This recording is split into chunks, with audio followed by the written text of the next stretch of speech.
Hello, my name is Catherine Simon, and when researching about my district's common assessments and my state assessments, I came across for my district assessments, we typically only use one called STAR, and it assesses not only reading but also math. It's two separate assessments for the fifth grade.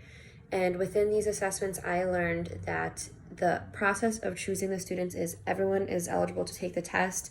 The test is computer adaptive, which means as the child is answering the questions, whatever their previous answer was to the question, the next question will either be easier or harder, depending on how they answered. So that will help a child if they're bored of being too easy, or if they were having anxiety over a difficult question, the next one might be a little easier for them.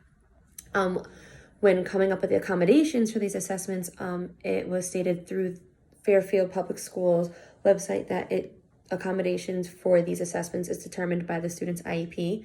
So whatever accommodations are listed and documented in their IEP is what is provided for them during the STAR assessments. For my state assessments in Connecticut, the fifth graders take the Connecticut Smarter Balanced Assessment, and that is in the areas of English Language Arts and Mathematics.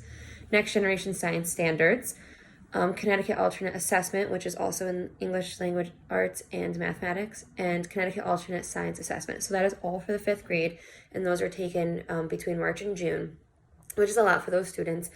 Again, all students are eligible to take the test unless they fall under the present but not there or not able to take the test, which will be through the first three questions that will determine the student's eligibility.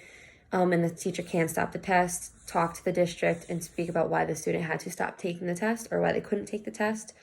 And there was a list of accommodations for those students. Again, if the student had accommodations documented in their IEP, they were allowed to use those, as well as taking breaks. There's a highlighter option to highlight what is most important to them, strike through, which could cancel out question options, scratch paper, color contrasting, separate setting if they can't be in the same classroom as the other students, and a simplified test directions, which would help students like Mason.